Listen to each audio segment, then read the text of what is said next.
Et salut, on se retrouve pour un nouvel épisode de Ça fait réfléchir, où on parle de Pour en finir avec la famille de Sophie Lewis. On va ici aborder la dernière partie, la partie 4, camarades contre parents. Dans cette partie, on va essentiellement traiter de d'accord abolir la famille, mais pour faire quoi, comment le faire, etc. Toute critique de la famille est généralement accueillie par « mais vous voulez mettre quoi à la place ?» Nous espérons qu'il apparaît désormais clairement que nous ne voulons rien mettre du tout à la place de la famille. Michel Barrett et Marie McIntosh. Ce chapitre, il commence par une mise en contexte pour expliquer que ce bouquin, il est écrit juste après le Covid. Le Covid qui a renvoyé les gens à leur propriété privée et leur famille. Puisque concrètement, c'est ça le confinement. C'est renvoyer les gens à leur maison, leur appartement, là où ils habitent et ou potentiellement avec leur famille. Mais comment une zone définie par l'asymétrie du pouvoir, en termes de travail reproductif, de mariage souvent, de parentalité patriarcale, de loyer et de dette immobilière, pourrait-elle être bénéfique pour la santé? Comme on pouvait s'y attendre, les individus violents ont, encore plus que d'habitude, battu et maltraité leurs partenaires et les autres personnes à charge de leur ménage. Et ce, en toute impunité, dans l'intimité de leur logement, puisqu'il était plus difficile que jamais, aussi bien physiquement que financièrement, de quitter le foyer.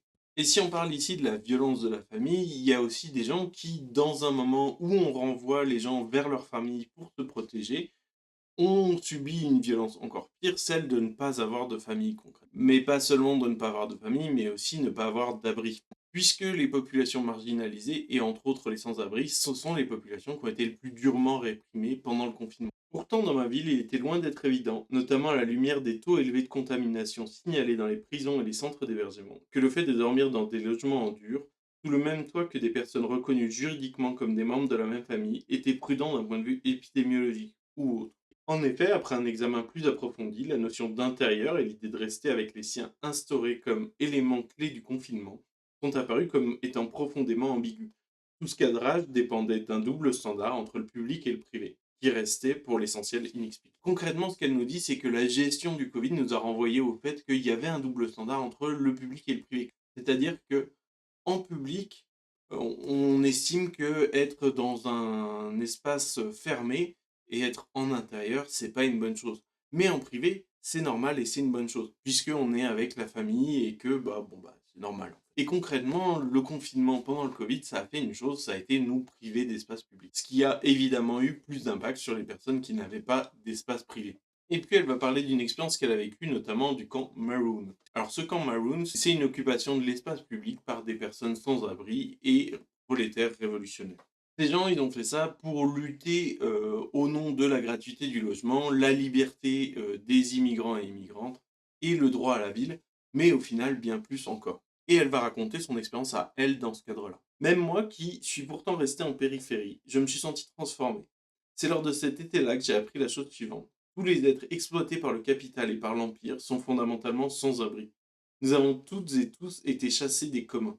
Il y a partout des êtres humains qui tissent des enclaves et des berceaux de possibles, d'apaisement et de réciprocité dans le désert. Mais ce qui fait de nos maisons des foyers, et j'emploie ici ce mot dans son sens nouveau, véritable et commun, c'est la pratique de la révolution mondiale. Ce qu'elle appelle cette pratique de la révolution mondiale, c'est justement cette idée d'abolition de la famille et qui permet aussi de parler de l'abolition de la limite entre le public et le privé en réalité. Cela peut sembler quelque peu vertigineux de tirer de si grandes conclusions d'un campement local situé au milieu de la capitale de la Pennsylvanie.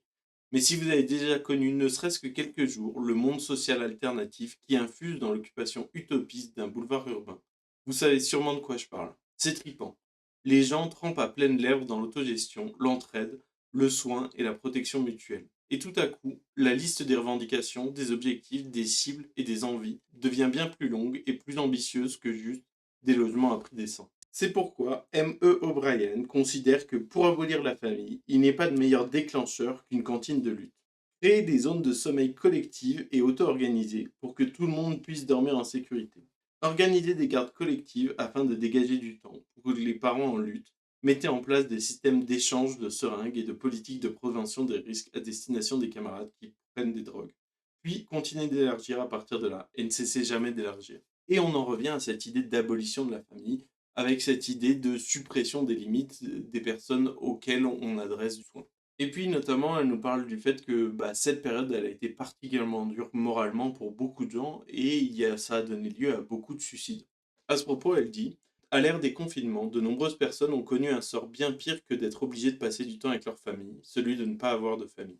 Et de son point de vue, elle dit que on vit dans une période qui est quand même globalement porteuse de grandes ambitions abolitionnistes, notamment l'abolition de la famille, mais aussi pour d'autres luttes. Elle parle de la Palestine, l'abolition de la prison, l'abolition des centres de rétention, l'abolition de la police, qui sont de moins en moins des choses qui sont considérées comme excentricités de la part de militants d'extrême gauche, mais de plus en plus des sérieux sujets de conversation. Et elle pose la question de qu'est-ce que c'est l'abolitionnisme au sens général.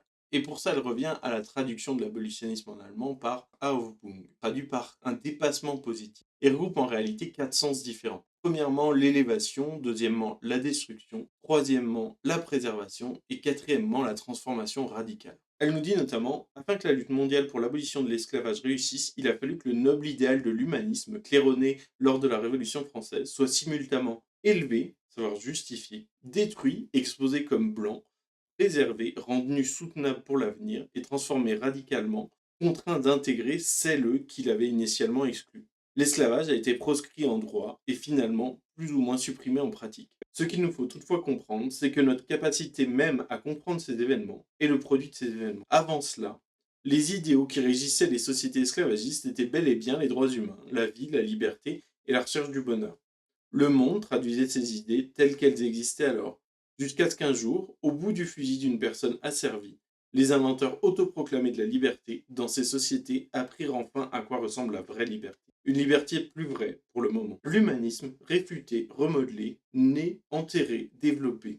En reportant la lutte contre les esclavagistes, l'abolition s'est inscrite en faux par rapport à ces sociétés et a donné à ces grands idéaux leur toute première chance de devenir plus que des mots. Et donc de là, quand on parle d'abolitionnisme, il faudrait faire le tri entre ce qu'on veut élever, ce qu'on veut détruire, ce qu'on veut préserver et ce qu'on veut transformer radicalement. Et c'est le cas aussi pour ce qui se passe dans la famille.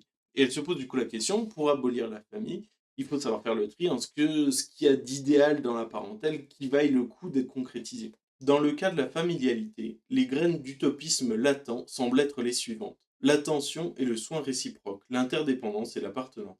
Telles sont les aspirations des masses enterrées dans ce cercueil estampillé. Exclusivité, machisme, race, propriété, hérédité, identité et compétition. Tout le monde peut les entrevoir, ces versions idéales des valeurs familiales étouffées dans la vie quotidienne. Elles nous sont serinées de partout jusqu'à finir vidées de leur sens, que ce soit dans les pubs, des marques de mode ou lors de conférences sur l'éthique écologique. Et concrètement, ce qu'elle nous dit là, c'est que d'une certaine manière, la famille est déjà un peu en train d'éclater. Notamment parce que la famille veut de moins en moins dire quelque chose concrètement. Imaginez tout ce qu'il faudrait pour que les employés des restaurants et des compagnies aériennes puissent donner votre nom en tant que garant pour obtenir un prêt étudiant.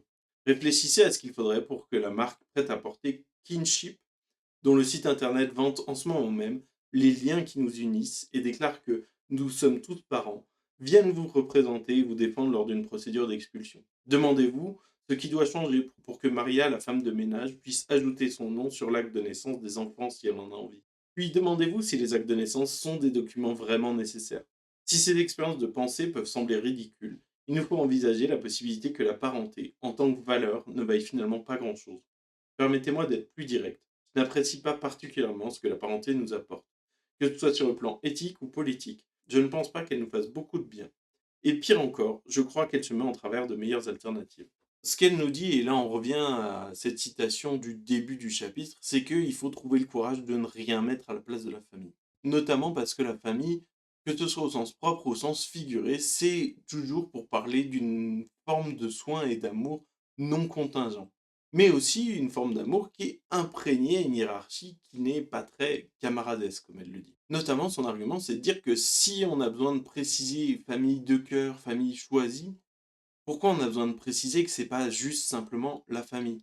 C'est parce que ça va pas de soi, et parce qu'en réalité, quand la question de hiérarchie entre les relations se pose, c'est jamais vraiment la vraie famille. Elle, ce qu'elle dit, c'est que dans le langage, ce serait intéressant de trouver des concepts à utiliser qui remplacent la famille pour ne pas induire cette notion de hiérarchie. Notamment, elle parle de camaraderie, de complicité ou même de proche. La notion de proche indique une forme de relation dynamique entre les êtres, un lien similaire à la famille, mais fondé sur la connaissance, la pratique et le lieu. plutôt que sur la race, l'ascendance et l'identité. Dans son article intitulé Make It Not Kin, Mackenzie Wark parle du sens nébuleux de l'idée des proches, entre l'amitié, le voisinage, le local et le coutumier. Et si nous renions avec cette notion et que nous tentions d'écarter doucement la primauté de la parenté, que la proximité recoupe d'ailleurs en grande partie. Grosso modo, ce qu'elle nous dit, c'est qu'il y a effectivement ces mots qui pourraient permettre d'utiliser d'autres mots que la famille et qui recoupent mieux cette notion de soin, d'attention et de proximité. Elle dit notamment que changer les mots et la manière dont on les utilise, c'est important. Par contre, ça suffira clairement pas. Et d'une certaine manière, même Patricia Hill Collins souligne l'importance du langage de la parenté dans les traditions émancipatrices, à savoir le fait d'utiliser frère, sœur, maman, père, enfant, etc. Nous ne sommes pas tenus de rejeter en bloc le langage de la parentèle, mais collectivement, nous pouvons commencer à le distordre. Il est temps d'apprendre à être proche ou encore mieux camarade, y compris avec les membres de notre famille biologique, en construisant des structures de dépendance, de besoins et d'approvisionnement sans aucune dimension de parenté. Et elle nous dit que c'est un peu difficile de trouver des solutions concrètes sous le système capitaliste.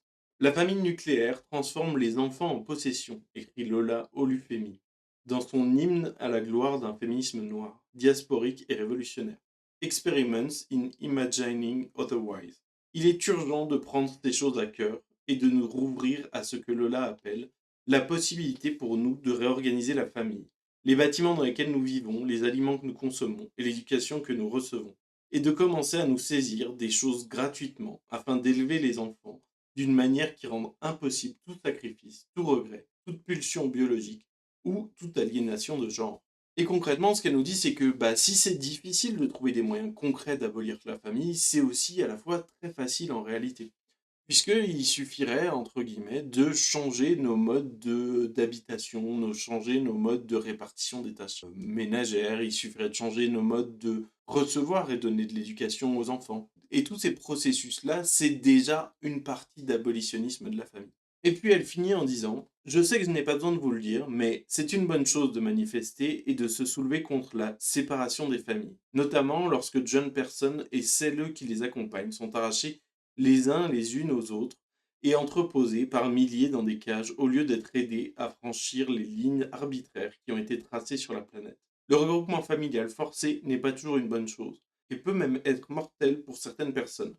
Mais les techniques de séparation aux frontières des États-nations sont au cœur même du régime de la famille. La torture aux frontières piétine et cible même les relations de parentèle, en partie pour entretenir la fiction selon laquelle l'État-nation respecterait l'intégrité des familles une fois qu'elles ont été autorisées à entrer. Les gardes-frontières n'abolissent en rien la famille, et elles sont les premiers à imposer sa loi. La lutte contre le régime de la famille peut donc prendre différentes formes. Dégager la botte de l'état de la nuque de la famille légitime de personnes étrangères, par exemple, tout en offrant en même temps sa solidarité à l'enfant queer de cette même famille, si elle en a besoin, face à ses parents. Ce que nous disons, c'est qu'il nous faut faire les deux à la fois. D'une part, contraindre l'État à laisser des êtres humains particulièrement dépendants retourner dans les bras des quelques personnes qui prennent soin d'eux et que les institutions sont susceptibles de reconnaître. Et d'autre part, exiger la déprivatisation du soin, contester l'autorité parentale et imaginer un monde dans lequel, par défaut, tout le monde prendrait soin de tout le monde. Ce que nous disons, c'est que permettre le regroupement familial et mettre un terme à la séparation des familles sont deux impératifs politiques qui appellent à l'action toutes les traîtresses à la blanchité, qui pourtant ne constituent pas encore notre horizon. Se regrouper entre individus et mettre un terme à la séparation des personnes, voilà un avenir que nous pouvons imaginer. Même si nous ne sommes pas encore tout à fait capables de le désirer pleinement, je ne sais pas comment le désirer pleinement, mais j'ai hâte de voir ce qu'il adviendra après la famille. Je sais aussi que je ne serai probablement plus là pour le voir. Je nourris pourtant l'espoir que cela advienne, et j'espère qu'il sera d'un glorieux et foisonnant rien du tout. Et donc on finit un peu sur ce paradoxe de il faut protéger la famille pour abolir la famille dans certains cas, qui en réalité n'est un paradoxe que pour les gens qui font mine de pas comprendre. C'est exactement le même débat que le port du voile dans le féminisme. L'enjeu, c'est pas de dire que porter ou ne pas porter le voile serait plus féministe, mais de dire que c'est aux personnes concernées de choisir si elles veulent ou non porter le voile. Et c'est pareil. Il faut permettre aux gens de se regrouper au sein d'une famille si elles le souhaitent, mais aussi permettre aux gens de s'en émanciper d'une certaine manière.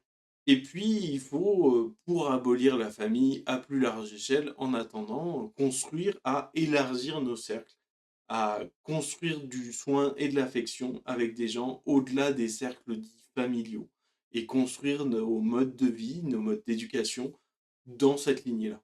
Voilà, c'était pour en finir avec la famille de Sophie Lewis. J'espère que le livre vous a plu.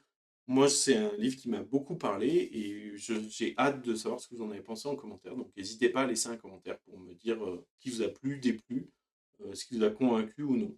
Évidemment, encore une fois, moi, je vous invite à louer ce livre dans une médiathèque, une bibliothèque ou même l'acheter si vous en avez l'envie et les moyens.